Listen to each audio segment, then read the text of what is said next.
ಪಲ್ಯ ಮತ್ತು ಸಾಂಬಾರ್ ಸರಿ ಮಾಡಿಲ್ಲ ಅನ್ನೋ ಕಾರಣಕ್ಕೆ ಹೆಂಡತಿಯನ್ನೇ ಪತಿ ಕೊಂದಿರುವ ಘಟನೆ ವರದಿಯಾಗಿದೆ. ಪ್ರೀತಿಸಿ ಮದುವೆಯಾಗಿದ್ದ ಪತ್ನಿಯನ್ನೇ ಕೊಲೆ ಮಾಡಿದಾನ ಗಂಡ. ಎದೆ ಮೇಲೆ ಕೂತು ಕತ್ತೆ ಸಿಕ್ಕಿ ಕೊಲೆ ಮಾಡಿದಾನೆ ಪಾಪಿ ಪತಿ. ಕೊಲೆ ಕಾರಣ ಏನು ಗೊತ್ತಾ? ಸಾಂಬಾರ್ ಮತ್ತು ಪಲ್ಯ ಚೆನ್ನಾಗಿ ಮಾಡಿಲ್ಲ ಅನ್ನೋ ಕಾರಣಕ್ಕಂತೆ. ಮದುವೆ ಪ್ರೀತಿಸಿ ಆಗಿರೋದು, ಪ್ರೀತಿ ಮಾಡಿ ಮದುವೆಯಾಗಿ ಸಾಂಬಾರ್ ಸರಿ ಮಾಡಿಲ್ಲ, ಪಲ್ಯ ಸರಿ ಮಾಡಿಲ್ಲ ಅನ್ನೋ ಕಾರಣಕ್ಕೆ ಆಕೆ ಎದೆ ಮೇಲೆ ಕೂತ್ಕೊಂಡು ಕತ್ತಿ ಸಿಕ್ಕಿ ಕೊಲೆ ಮಾಡಿದಾನೆ. ಬಾಗಲಕೋಟೆ ಜಿಲ್ಲೆ ಮುಧೋಳ ತಾಲೂಕಿನ ಬೀರಪ್ಪ ವಾಳಕಿ ಸಾಕ್ಷಿತ ಅನ್ನೋ ಯುವತಿಯನ್ನು ಕೊಲೆ ಮಾಡಿರೋದು. ಆರೋಪಿ ಬೀರಪ್ಪನನ್ನ ಪೊಲೀಸರು ವಶಕ್ಕೆ ಪಡೆದಿದ್ದಾರೆ. ಮುಧೋಳ ಪೊಲೀಸರು ಇಬ್ಬರದ್ದು ಅಂತರ್ಜಾತಿ ವಿವಾಹ. ಮದುವೆ ಆದ್ಮೇಲೆ ಮನೆ ಬಿಟ್ಟು ಓಡ್ ಬಂದಿದ್ರು ಇವರು. ಆನಂತರ ಹಿರಿಯರ ಸಮ್ಮುಖದಲ್ಲಿ ನಿಂತ್ಕೊಂಡು ಮದುವೆ ಮಾಡಿಸಿದ್ರು. ಸಾಕ್ಷಿತ ಬೆಳಗಾವಿ ಜಿಲ್ಲೆ ಚಿಕ್ಕೋಡಿ ತಾಲೂಕಿನ ವಡಗೋಲ ಗ್ರಾಮದ ನಿವಾಸಿ. ಮುಧೋಳ ಪೊಲೀಸ್ ಠಾಣೆಯಲ್ಲಿ ಈ ಬಗ್ಗೆ ಪ್ರಕರಣ ದಾಖಲಾಗಿದೆ. ಆದರೆ ಸಾಂಬಾರು ಮಾಡಿಲ್ಲ ಸರಿಯಾಗಿ ಅನ್ನೋ ಕಾರಣಕ್ಕೆ ಯಾರು ಕೊಲೆ ಮಾಡ್ತಾರೆ? 19 ವರ್ಷದ ಯುವತಿ ಪ್ರೀತಿ ಮಾಡಿ ಇವರಿಬ್ಬರು ಮದುವೆ ಆಗಿದ್ರು. ಬೀರಪ್ಪ ವಾಳಕಿ ಇನ್ನು ಕೂಡ ಯುವಕರು ಇಬ್ಬರು 18, 19, 25 ಆ ಪ್ರಾಯದವರು. ಸಾಂಬಾರು ಸರಿ ಮಾಡಿಲ್ಲ ಅಂತ ಪತ್ನಿಯ ಎದೆ ಮೇಲೆ ಕೂತ್ಕೊಂಡು ಆಕೆಯ ಕತ್ತಿಸ್ಕಿ ಕೊಲೆ ಮಾಡಿದಂತೆ ಗಂಡ. ಕೇವಲ ಅಷ್ಟೇ ಕಾರಣನಾ, ಅಥವಾ ಅದು ಕೇವಲ ಪೊಲೀಸರಿಗೆ ಹೇಳ್ತಾ ಇರೋ ಕಾರಣ ಅಷ್ಟೇನಾ? ಇನ್ನು ಏನಾದರೂ ಈ ಸಾವಿಗೆ ಅಥವಾ ಈ ಕೊಲೆಗೆ ಬೇರೆ ಏನಾದರೂ ಕಾರಣಗಳಿದೆಯಾ? ಯಾಕಂದರೆ ಪ್ರೀತಿ ಮಾಡಿ ಮದುವೆ ಆಗಿದ್ದು, ಮದುವೆ ಆದ ನಂತರ ಇವರು ಮನೆ ಬಿಟ್ಟು ಓಡ್ ಬಂದಿದ್ರು. ಆಮೇಲೆ ಹಿರಿಯರೆಲ್ಲ ಕೂತ್ಕೊಂಡು ಸಂಧಾನ ಮಾಡಿ ಇವರಿಬ್ಬರಿಗೆ ಮದುವೆ ಮಾಡಿಸಿದ್ರು.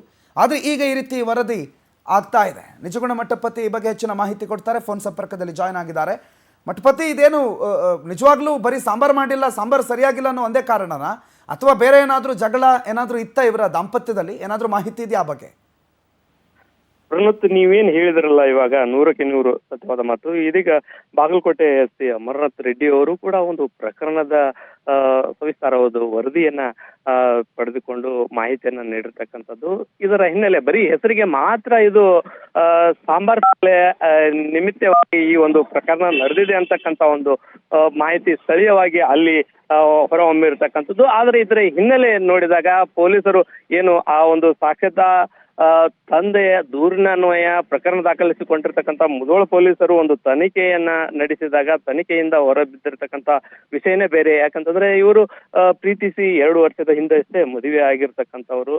ಏನು ನಿನ್ನೆ ಏಪ್ರಿಲ್ 30 ಬೆಳಗ್ಗೆ ಸಾಕ್ಷಿತ ತಂದೆ ಸಿದ್ದಪ್ಪ ಅವರು ದೂರು ನೀಡ್ತಾರೆ. ದೂರಿನನ್ವಯ ತನಿಖೆಯನ್ನು ನಡೆಸಿರ್ತಕ್ಕಂಥ ಮುಧೋಳ ಪೊಲೀಸರು ಈತನ ವೀರಪ್ಪ ವಾಳಕಿಯವರ ಮೊಬೈಲ್ ಅನ್ನ ವಶಪಡಿಸಿಕೊಂಡು ವಿಚಾರಣೆಗೆ ಒಳಪಡಿಸಿದಾಗ ಆತನ ಮೊಬೈಲ್ ನಲ್ಲಿ ಬೇರೆ ಬೇರೆ ಹುಡುಗಿಯರ ಜೊತೆ ಇರ್ತಕ್ಕಂಥ ಫೋಟೋಗಳು ಕೂಡ ಪೊಲೀಸರಿಗೆ ಲಭ್ಯವಾಗಿರ್ತಕ್ಕಂಥದ್ದು. ಹೆಚ್ಚಿನ ಒಂದು ವಿಚಾರಣೆಗೆ ನಾವು ಒಳಪಡಿಸಿದಾಗ ಸತ್ಯವನ್ನ ಸ್ವತಃ ಆರೋಪಿ ಏನು ಪತಿ ಗಂಡ ಇದ್ದಾನೆ ಆತನೇ ಒಪ್ಪಿಕೊಂಡಿರ್ತಕ್ಕಂಥದ್ದು. ನಾನೇ ಕತ್ತು ಹಿಸುಕಿ ಕೊಂದಿದ್ದೀನಿ ಅಂತಕ್ಕಂಥ ಒಂದು ಮಾತನ್ನ ಹೇಳ್ತಾನೆ. ಅದು ಬೇರೆ ವಿಷಯವಾಗಿ ಜಗಳವಾಗಿರುತ್ತೆ. ಜಗಳ ಅಂತಂದ್ರೆ ಅದು ಬೇರೆ ಬೇರೆ ಹೆಣ್ಣು ಮಕ್ಕಳ ಜೊತೆ ಈತನ ಫೋಟೋ ಮತ್ತೆ ಸಲುಗೆಯಿಂದ ಇರ್ತಕ್ಕಂಥ ಫೋಟೋಗಳನ್ನ ಕಂಡಾಗ ಅವರಲ್ಲಿ ಆಗಾಗ ಜಗಳ ಕೂಡ ಆಗ್ತಾ ಇತ್ತಂತೆ. ಆ ಒಂದು ಹಿನ್ನೆಲೆ ನಿನ್ನೆ ಈ ಎಲ್ಲ ರಾದ್ದಾಂತ ಆಗತ್ತೆ ಅನ್ನೋ ಒಂದು ಉದ್ದೇಶ ಇಟ್ಟುಕೊಂಡು ಇವಳನ್ನೇ ಮುಗಿಸ್ಬೇಕಂತಕ್ಕಂಥ ಒಂದು ಲೆಕ್ಕಾಚಾರಕ್ಕೆ ಬಂದಿರತಕ್ಕಂಥ ಬೀರಪ್ಪ ಏಪ್ರಿಲ್ 29 ರಾತ್ರಿ ಊಟವಾದ ಬಳಿಕ ಸಾಂಬಾರ್ ನೆಪವಡ್ಡಿ ಸಾಕ್ಷತಾಳನ ಪತ್ನಿಯನ್ನೇ ಕೊಂದಿರ್ತಕ್ಕಂಥ ಘಟನೆ ಮುಗುಳ್ಕೊಡ ಗ್ರಾಮದಲ್ಲಿ ನಡೆದಿರುವಂತದ್ದು. Okay, thank you Nijaguna Mathapati ಮಾಹಿತಿಗೆ.